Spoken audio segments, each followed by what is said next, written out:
e Deus me levou a estudar o capítulo 6 de Marcos enquanto eu estava orando.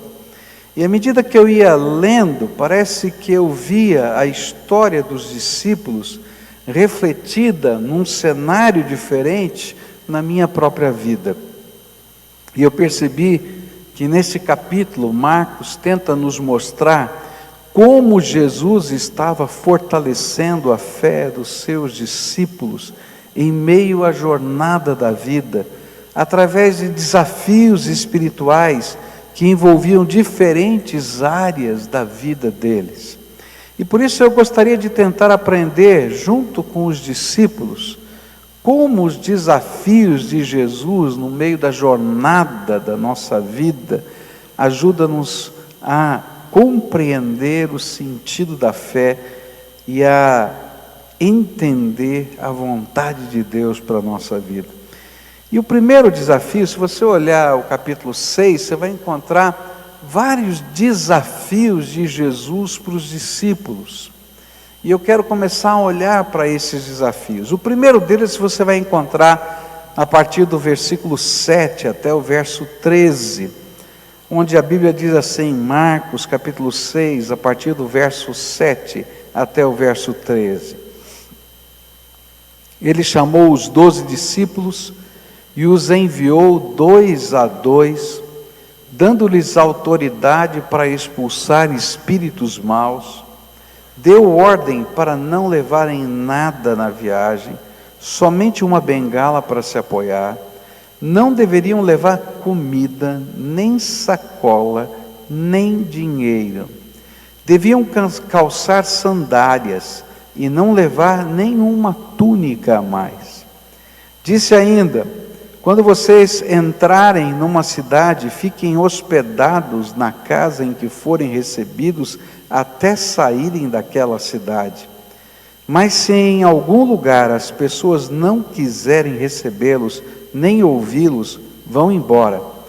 E na saída sacudam o pó das suas sandálias como sinal de protesto contra aquela gente.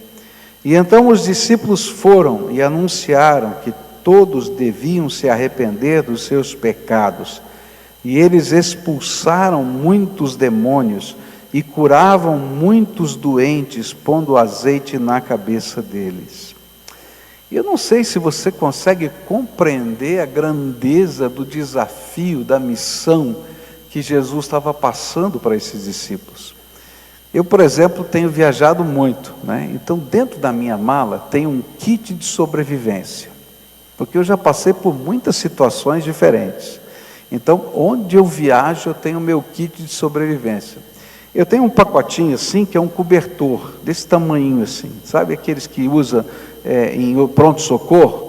Porque eu já passei frio, então você pega, coloca aquele negócio no meio do lençol, aquilo esquenta para chuchu e você não sente frio. É um pacotinho assim, fica dentro da minha mala. Eu tenho café, eu tenho leite, eu tenho, é verdade, né? Eu tenho sopa, né? Se der, eu levo até aquele macarrãozinho que a gente joga água fervendo. Tem um ebulidor lá, uma chaleirinha que eu ponho na tomada e funciona, porque eu já passei fome nesses lugares. Então depende de onde você vai, que hora você chega, o que está acontecendo, você não sabe. Então tem o kit de sobrevivência, levo para tudo quanto é lugar, não quero nem saber porque está lá. Agora você já imaginou, esse povo, Jesus diz assim, olha, vocês vão sair em viagem missionária, não pode levar dinheiro. Meu pai, não pode levar uma muda de roupa. Você pode levar a roupa do corpo, uma sandália e uma bengala para você se apoiar, porque vai andar muito. Bom, já seria um grande desafio. Mas ele não parou aí. Ele disse assim, olha, vocês onde chegarem, vocês expulsem os demônios. Eles já tinham visto Jesus expulsar vários demônios, mas eles nunca tinham expulsado um demônio. Já pensou, eu chego para você hoje e digo assim, ó, você vai expulsar um demônio ali na rua tal, número tal. Vai? Está pronto? Graças a Deus que alguns vão, né? Porque Jesus está mandando, vai. Tá? Aí ele disse assim, olha, quando vocês virem um doente, vão lá, em nome de Jesus, no meu nome, vocês vão lá e curem. Misericórdia, que coisa complicada. Era um grande desafio espiritual. Mas o que Jesus queria ao permitir ou ao dar esse desafio na vida desses discípulos? Jesus queria, através do desafio da missão, permitir que aqueles discípulos entendessem o que significa andar com Jesus. O que significa de verdade andar com Jesus? O que significa a nossa fé na prática, no dia a dia? E ele queria que eles aprendessem não apenas um sermão, uma teoria, mas ele estava agora fazendo um momento em que eles tinham que interiorizar, colocar para dentro de si, da sua alma, o significado de andar com Jesus. E a primeira coisa que eles vão aprender é que andar com Jesus é viver debaixo de uma unção que é a autoridade delegada do Mestre, e não meramente a repetição de rituais litúrgicos. O que Jesus estava dizendo é o seguinte: há um poder maravilhoso que está fluindo do céu e que está vindo na sua direção, porque você está andando com Jesus, porque o nome de Jesus foi colocado sobre a tua vida, porque o Espírito Santo selou o teu coração. E esse poder não é teu, não vem da tua força, da tua inteligência, da tua capacidade ou do teu treinamento. É graça de Deus, poder de Deus delegado do céu, é dele, e ele está oferecendo para a gente. Então, quando aqueles discípulos começaram a sair, eles ficaram admirados, porque eles conheciam que eles não tinham poder nenhum, mas eles encontravam um endemoniado e eles repreendiam em nome de Jesus. E o que acontecia? Os demônios saíam. E eles viam uma pessoa doente, e eles sabiam que eles não tinham poder para curar. Então eles ungiam com óleo, porque devem ter aprendido isso com Jesus, e repreendiam os demônios e pediam a bênção curadora de Deus, e aquelas pessoas eram curadas. E aí aqueles discípulos ficaram admirados com aquilo que estava acontecendo com eles, porque não era natural e não vinha deles, mas era graça de Deus e poder delegado do céu a favor deles. O poder era de Jesus e a autoridade era delegada a eles para o cumprimento da missão.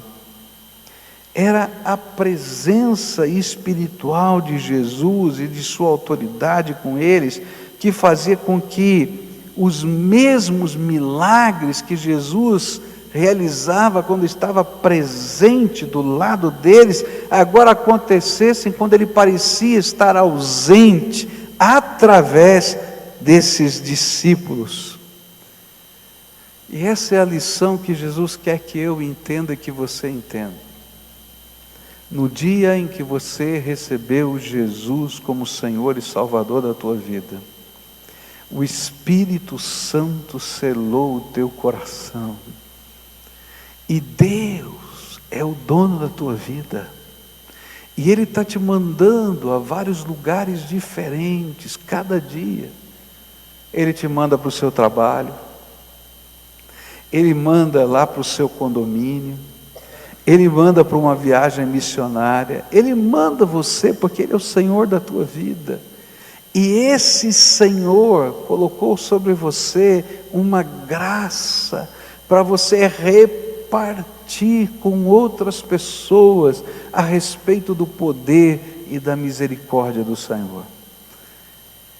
E a luta que aqueles discípulos tinham que viver era essa: eu sei que eu não posso, mas eu sei que posso todas as coisas naquele que me fortalece.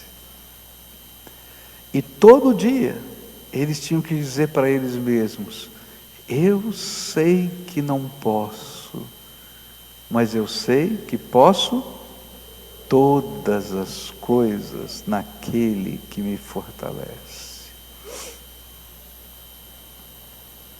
Queridos, é assim que Deus trabalha conosco. Ele coloca para a gente desafios de fé. Ele nos dá uma missão para cumprir. Se você não sabe qual é a missão que você tem para cumprir na tua vida, então eu quero desafiar você a falar com o Pai, porque o Pai vai revelar a você a tua missão. E quando Ele lhe der a sua missão, pode ter coragem, porque você não vai agir no teu nome, mas você vai em nome de quem? De Jesus. E o poder dele, a autoridade dele, a força dele vão se revelar na sua vida. Eu já contei isso para vocês. A primeira vez que eu tive que lidar com uma pessoa endemoniada foi um contraste muito grande na minha vida. Eu tinha 21 anos de idade, já era pastor já. Eu já tinha visto pessoas expulsarem demônio, mas eu nunca tinha expulsado um demônio.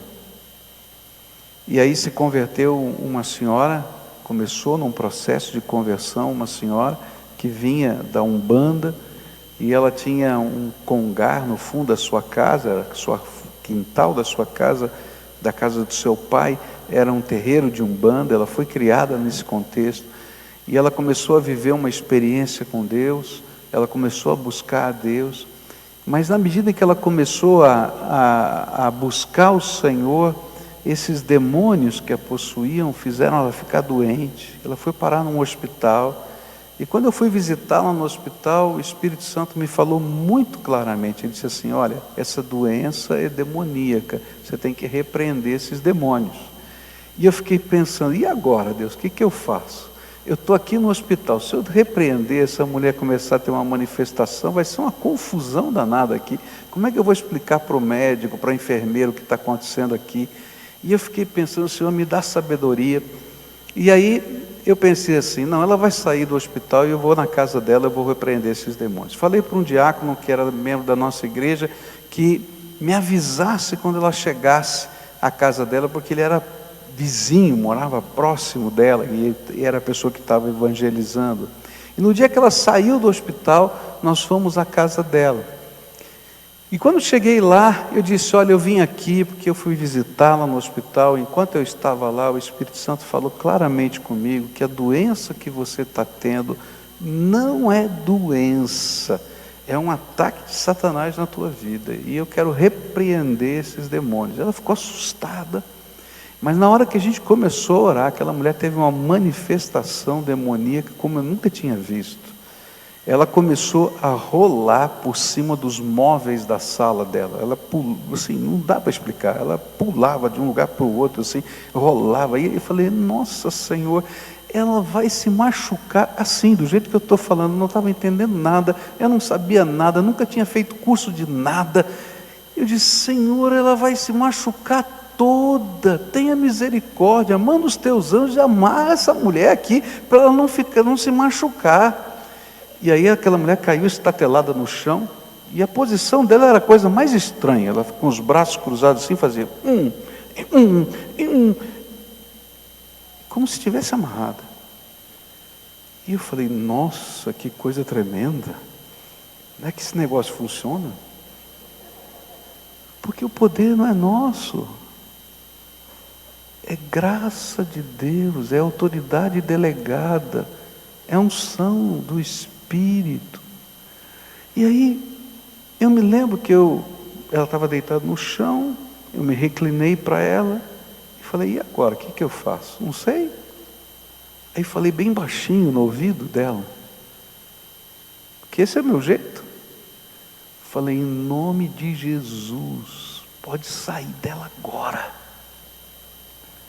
E eu fiquei impressionado, porque essa palavra era como se ecoasse no universo, e aquela mulher foi liberta naquele dia pelo poder de Jesus.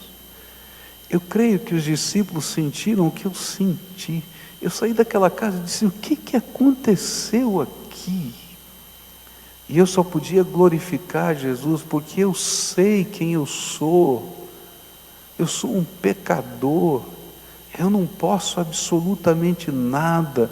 Eu não tenho estrutura nenhuma. Mas a graça de Deus vem sobre a vida de pecadores que foram lavados no sangue do Cordeiro. E é nessa graça, é nessa autoridade delegada que Deus nos envia para toda e qualquer missão. É esse o Senhor que nos guia. Quando coloca um desafio para a gente, Ele está derramando graça.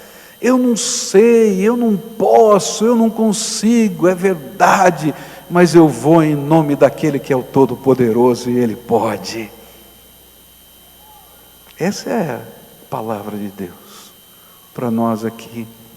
E aqueles discípulos estavam aprendendo que viver a fé, andar com Jesus, é viver debaixo de uma unção que é a autoridade delegada do Mestre, e não meramente repetição de rituais litúrgicos. Nós não estamos aqui para repetir o método do pastor fulano de tal, a estrutura eclesiástica do irmão Beltrano. A gente está aqui para fazer aquilo que Deus mandar, do jeito que Deus mandar, porque tudo é unção de Deus e é delegação do Espírito na nossa vida, e o que passa disso não interessa. Segunda coisa que eu aprendo é que a vida com Jesus é dependência total, onde a gente vai ter que aprender algumas coisas muito simples da fé. Aqueles discípulos precisavam aprender a ir aonde o Senhor os mandasse. Eles precisavam aprender a ficar naquele lugar até que o Senhor os retirasse. Eles tinham que aprender a viver com o que Deus providenciasse para eles. Eles tinham que aprender a receber das mãos dele o que ele enviasse através de outras mãos. Queridos, que coisa tremenda! Andar com Jesus é aprender a viver sobre dependência total dele. Dependência total dele. Sabe por que às vezes Deus dá uma chacoalhada no cenário da nossa vida? É porque essa é uma lição que Ele já ensinou desde o primeiro dia que você recebeu Jesus como Senhor e Salvador. Que se você não depender dEle totalmente, você está perdido. Mas a gente começa a ficar metido, nariz empinado.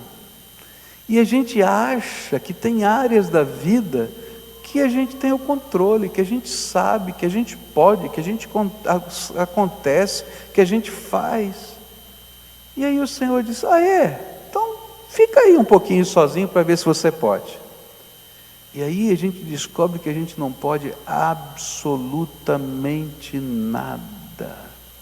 E aí a gente tem que aprender a depender exclusivamente dEle. Queridos, Deus está agindo, e Ele está abençoando a minha vida e a tua vida. Mas Ele quer que a gente entenda que nós dependemos exclusivamente dEle. E que todos os movimentos da nossa vida devem ser um reflexo dessa dependência exclusiva, total, inabalável do Todo-Poderoso. Você já pensou? Eles tinham que depender de Deus para comer, porque eles não podiam levar nem uma bolsa para guardar algum tipo de doação para o próximo momento de comida, porque era proibido levar bolsa. Ele só podia carregar o que coubesse nas mãos. Ele tinha que crer que Deus que deu o suprimento agora, vai dar daqui 3 horas. E ele não tinha dinheiro no bolso para parar no mercado, não. Ele tinha que crer no suprimento de Deus. É interessante que não foi todo o tempo de missão e todo instante de missão que eles tiveram que viver assim. Os 3 anos de ministério com Jesus não foram todos eles assim, mas nesse o Senhor estava dizendo: eu sustento vocês. Por isso, vocês precisam ouvir a minha voz para saber aonde vão, para saber quanto tempo vão ficar, para depender do que vai chegar, e para ter alegria no coração em qualquer circunstância da vida. Meus queridos, a nossa alegria não vem do que você pode carregar numa bolsa. A nossa segurança está na mão do Senhor. Deus não está ensinando a gente a não ser previdente. Não. O que Ele queria era que aqueles discípulos entendessem a lição básica: você depende de mim, eu sou o Senhor da tua vida, e se você não depender total e exclusivamente de mim, você está perdido, porque sou eu quem abençoa a tua vida todos os dias.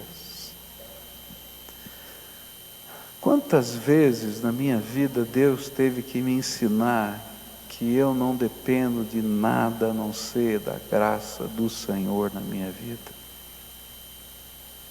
E o interessante é que Ele tem que repetir essa lição comigo várias vezes. Eu não sei com você, mas eu tenho que aprender de novo e de novo. E quando eu estava olhando e estava estudando esse texto, eu tive que dizer: obrigado, Senhor, porque o Senhor me deu um dezembro cheio de emoções.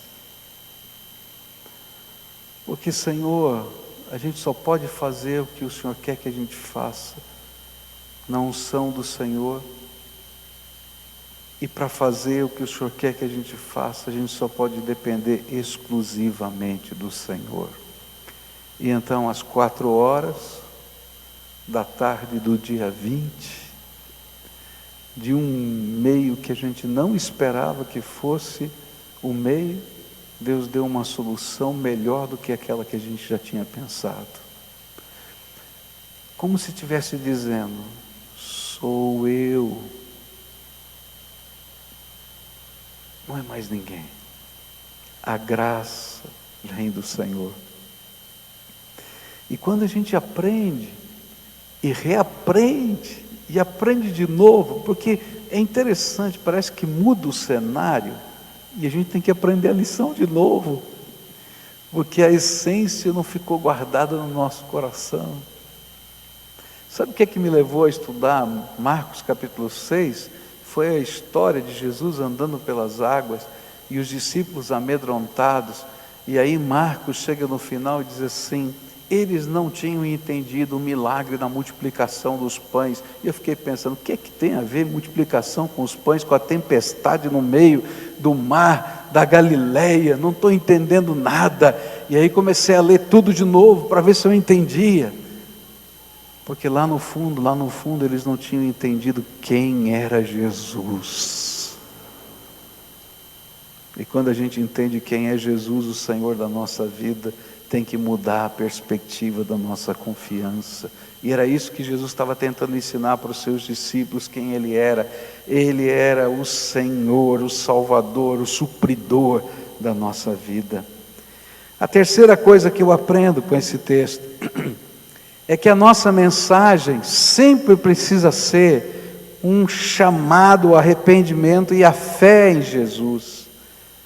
O que eles tinham que anunciar é que o reino de Deus tinha chegado aos pecadores, mas esse reino estava transformando a vida desses pecadores, libertando-os do poder de Satanás, curando-os das suas enfermidades e dando a eles uma nova compreensão do que significa andar com Deus.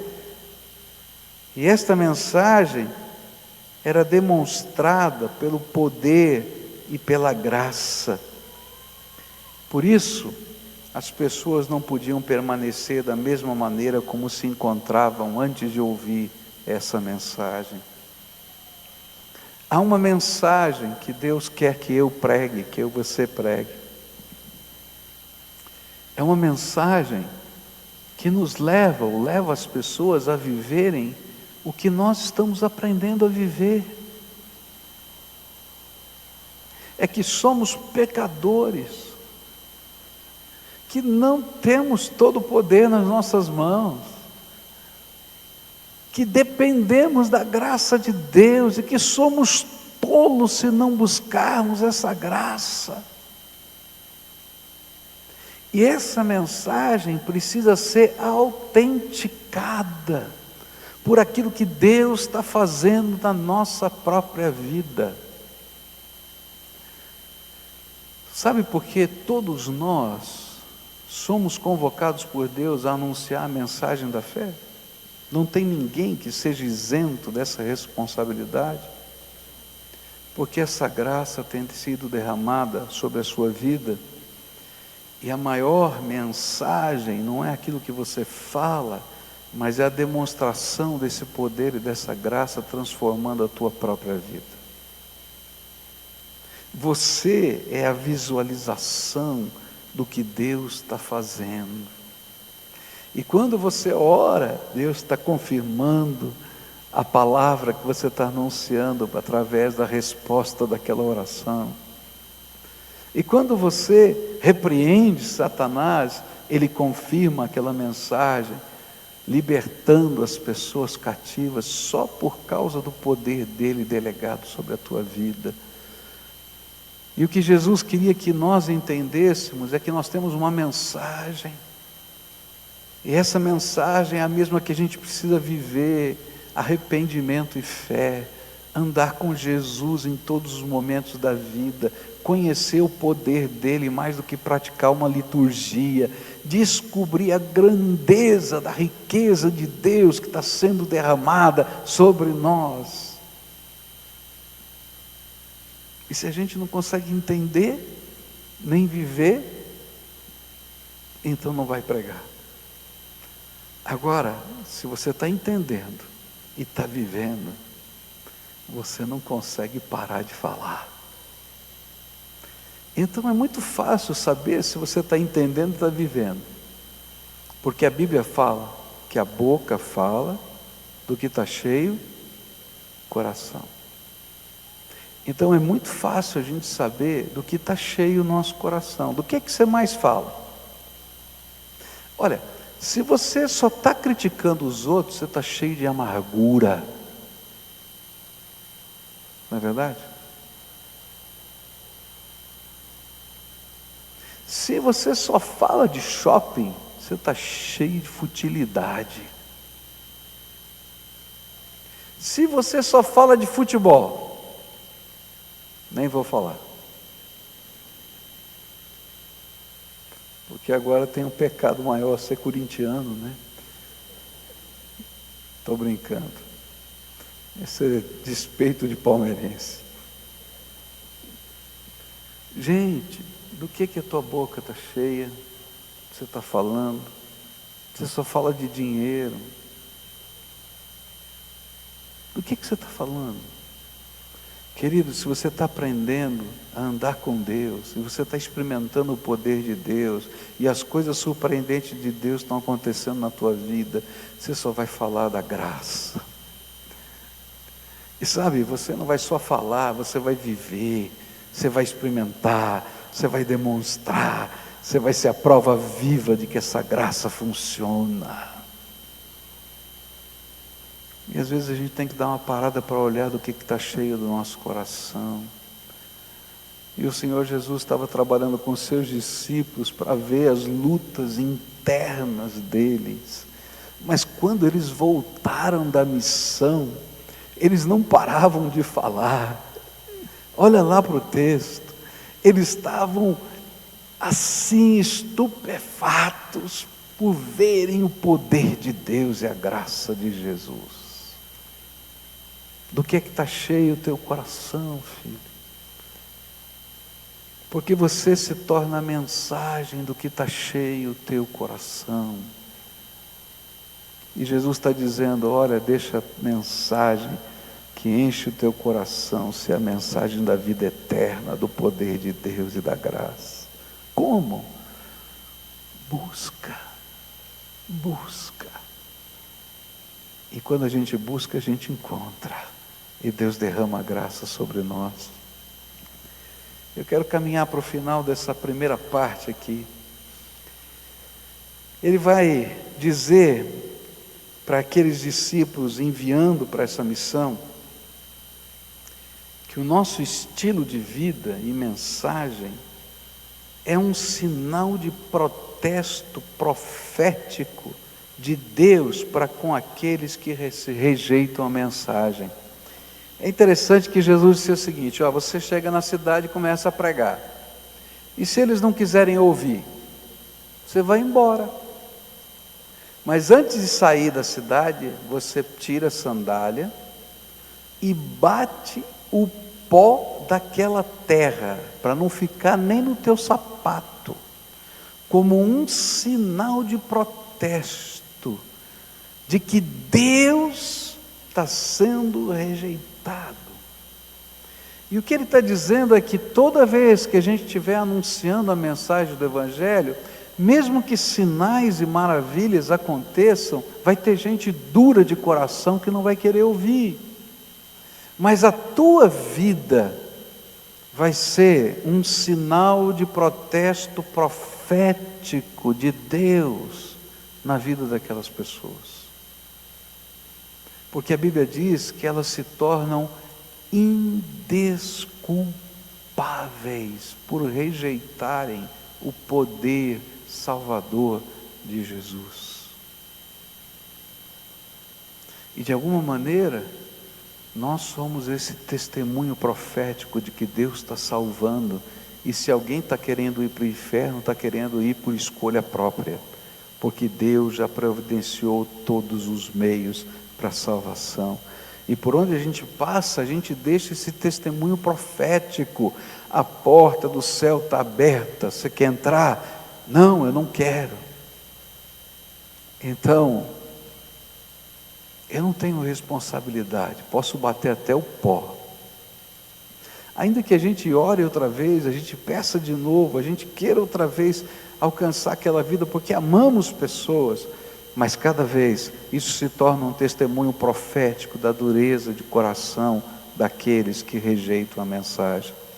Talvez você seja uma dessas pessoas, que está ouvindo o Evangelho há tanto tempo, e está lutando, e está fechando a porta do seu coração. Eu quero dizer para você que Deus profetiza e diz, olha, você se torna indesculpável pelas tantas oportunidades que eu já dei a você. Para de endurecer o teu coração. E a última coisa que eu aprendo aqui nesse texto, nessa primeira parte, nesse primeiro desafio, é que a alegria do cristão não pode estar no que pelo poder e graça de Deus ele pode fazer, mas sim em quem ele é, um resgatado pela graça. E olha só Lucas 10, verso 20, a Bíblia diz assim, porém, não fiquem alegres porque os espíritos maus lhes obedecem, mas sim porque o nome de cada um de vocês está escrito no céu. Por isso não há lugar para o orgulho na vida de um crente, mas somente gratidão por Deus usar os que não são e não podem, pelo poder da sua graça. E foi por isso que Jesus louvou o Pai, no capítulo 10 de Lucas, texto paralelo de Marcos 6, verso 21, naquele momento, pelo poder do Espírito Santo, Jesus ficou muito alegre e disse: ó Pai, Senhor do céu e da terra, eu te agradeço porque tens mostrado às pessoas sem instrução aquilo que escondeste dos sábios e dos instruídos. Sim, ó Pai, tu tiveste prazer em fazer isso. Ele está dizendo: não tem lugar para orgulho. Você está pensando que você é alguma coisa? Você é só aquele que foi alcançado pela graça, mais nada. E se você quer se alegrar em alguma coisa, não se alegre nos seus feitos, mas se alegre em quem você é. Escrito teu nome está no livro da vida. Filho do Deus vivo, adotado pelo poder da graça, salvo por Jesus, quem a misericórdia de Deus foi derramada sobre a sua vida. Por quê?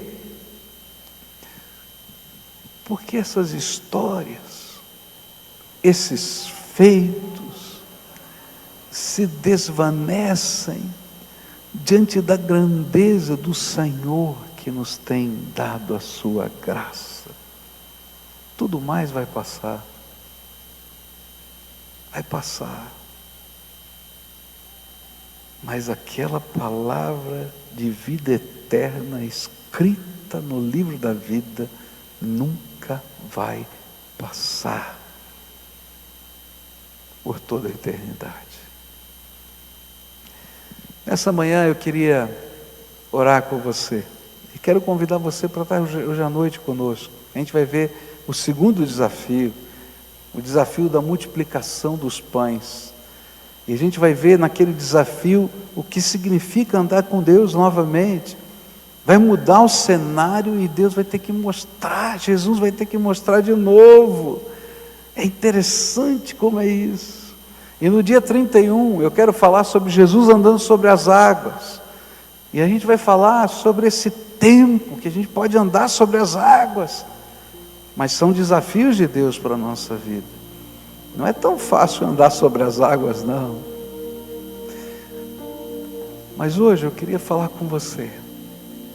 Deus te trouxe aqui para você pensar na tua vida cristã, para você pensar na tua fé.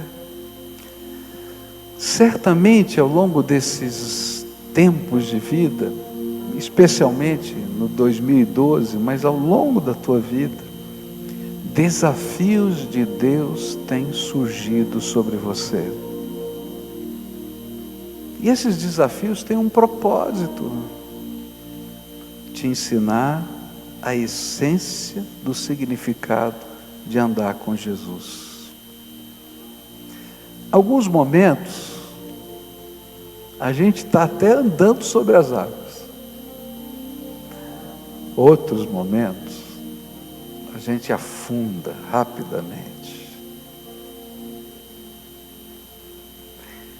Mas em todos os momentos, eu posso gritar: Jesus me salva. Tenha misericórdia de mim. Transforma os meus valores. Mexe na minha história, toca o meu coração, alcança a minha vida. E nessa manhã eu queria orar com você, uma oração de entrega, uma oração de aprender a viver com Jesus, do jeito dele, da maneira dele, em toda e qualquer circunstância. Talvez você esteja no meio de um deserto, sem a troca de roupa, sem uma mala, sem nada. Isso não significa absolutamente nada se você estiver firmado na graça de Jesus. Talvez você esteja enfrentando uma batalha demoníaca, está morrendo de medo. Isso não significa absolutamente nada se você estiver aí nesse lugar, em nome de Jesus. Talvez, sei lá o que está acontecendo com você, mas não significa absolutamente nada se você der lugar para Jesus encher o teu coração. E eu queria orar por aquelas pessoas que estão ouvindo a voz do Espírito, dizendo: Senhor, eu tenho que fazer um acerto de rota. Eu estou focado no lugar errado. Eu não estou tendo a perspectiva certa. Eu preciso da tua graça, eu preciso da tua unção. Por isso, eu vou dar os passos da entrega. Se aqueles discípulos não tivessem obedecido e feito exatamente o que Jesus mandou, ainda que parecesse um contrassenso, eles nunca teriam experimentado a bênção que experimentaram. E ainda que pareça um contrassenso para você, uma entrega total e absoluta, esse é o único meio de a gente experimentar a grandeza da graça e do poder dele na nossa vida. Então, se o Espírito de Deus está falando com você e você quer fazer essa entrega, colocar a tua vida na mão dele, um casco e tudo, para colocar o jeito de Jesus, a maneira de Jesus, o propósito de Jesus, o lugar de Jesus na tua vida. Então vai deixando o teu lugar, vem para cá que eu quero orar por você. Se tiverem famílias assim, um cutuca o outro, diz: é para a gente, vamos lá, vamos buscar, a gente está precisando, vamos organizar a nossa vida. Se você estiver lá em cima na galeria, desce aqui por essas escadas aqui da frente, vem para cá, eu quero orar com você. Se o Espírito de Deus está falando, vem, não foge não, vem para cá, deixa Deus fazer a obra que Ele tem para fazer na tua vida hoje, do jeito dele, da maneira dele, para a glória dele, porque tudo é por ele, e tudo é para ele, tudo é para a glória dele na nossa vida. O que passa disso não tem sentido. Então faz a entrega, deixa Deus fazer do jeito dele na tua vida. Entrega, deixa Deus agir, entrega, deixa Deus agir, acerta a rota, que tem muito mais da graça de Deus para você, você não faz ideia, tem muito mais da graça de Deus para você, lembra disso. Tem muito mais da graça de Deus para você. Deixa o Espírito de Deus trabalhar isso na tua vida, deixa.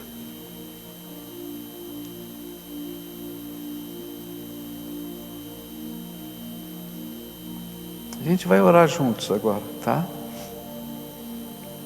Enquanto o Senhor estava ministrando na tua vida, o Espírito Santo de Deus mexeu em alguns pontos específicos.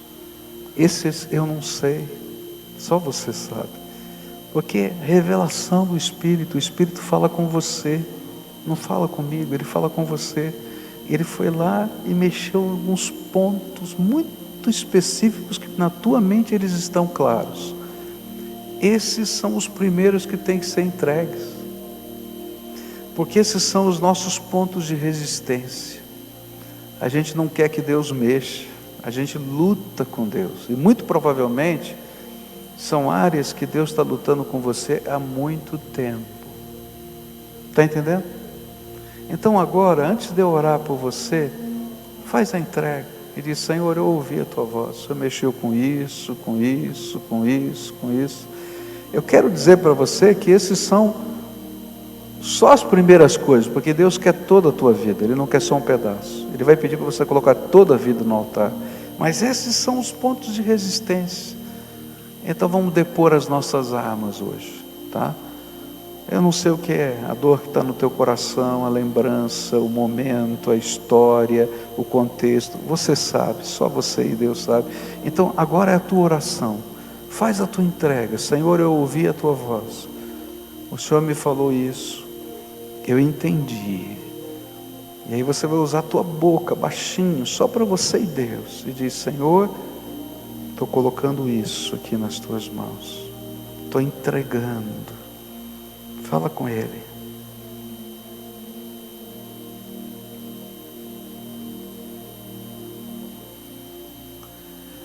Senhor Jesus, aqui estão os teus filhinhos amados. Eles são teus.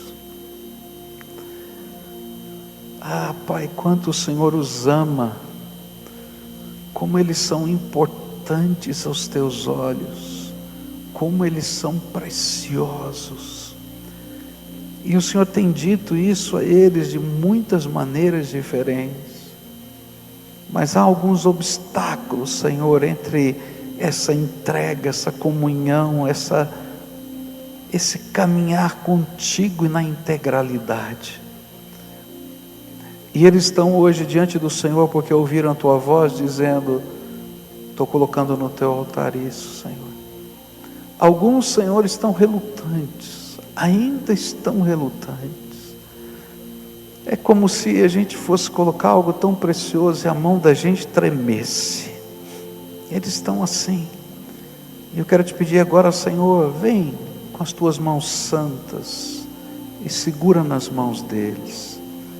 E ajuda o Senhor a depositar no teu altar estas coisas que são focos de luta e resistência. E eu quero te pedir, Senhor, vem agora, vem e abra as janelas dos céus e derrama sobre esses teus filhos aquela unção que é graça do alto, que é favor imerecido, que é poder do Espírito, que é alegria de salvação, que é fonte de vitória, e que eles sejam revestidos agora da unção do teu Espírito. E que a alegria do Senhor, e o sopro do Senhor, e o poder do Senhor se revelem na fraqueza deles. E que eles sejam envolvidos pelo teu abraço. Que eles sejam sustentados pela tua mão. E que eles aprendam a viver um dia de cada vez. Quem sabe sem a bolsa.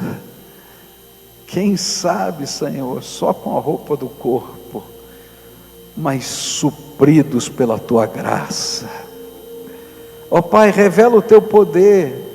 Se alguém aqui, Senhor, está sendo envolvido pela tática satânica, que toda armadilha, que toda algema de Satanás sobre essas vidas seja agora quebrada no poder do nome de Jesus e na autoridade remidora do sangue de Cristo que foi vertido na cruz do Calvário. E que esse tempo, Senhor, seja o tempo, Senhor, em que essas correntes se arrebentem e que eles possam até ouvir o barulho das correntes se arrebentando e que eles possam sentir a graça de Jesus. Ó Pai, renova o coração deles, renova a visão, renova os sonhos, renova a alegria, renova a fé. E que, Senhor, estas casas sejam benditas do Senhor, e que eles sejam os instrumentos de entrada da bênção do Senhor nesse lar. Que o Senhor os abençoe, que o Senhor os guarde, que o Senhor faça resplandecer o seu rosto sobre eles, que o Senhor tenha misericórdia deles, que o Senhor sobre eles levante o seu rosto e dê paz. Que todas as tuas promessas comecem a se cumprir nessas vidas, e que eles se sintam abraçados pelo poder do Altíssimo. Faz a tua obra, Senhor, é aquilo que oramos em nome de Jesus. Amém e amém. Amém. Dá um abraço a quem está perto de você e diz: olha, Jesus ouviu a nossa oração, Ele vai fazer alguma coisa nova, eu não sei como, mas eu creio, tá? Pode voltar para o seu lugar, na graça e na paz de Jesus. Fica de pé agora, todo mundo, dá a mão para quem está perto de você, tá? Isso, dá a mão aí, povo de Deus. Nós vamos encerrar o culto juntos aqui. Hoje à noite, eu quero falar para você sobre o desafio da multiplicação dos pães. Estavam preocupados com dinheiro, estavam preocupados com um monte de coisa, e Jesus estava lá ensinando outra coisa tremenda sobre o que significa caminhar pela fé. Quero ver você aqui. E olha, dia 31, você não pode perder nosso culto de vigília. Nós vamos falar sobre andar sobre as águas. Jesus quer te ensinar a andar sobre as águas dessa vida, no meio das tempestades. A gente vai estar junto, tá bom?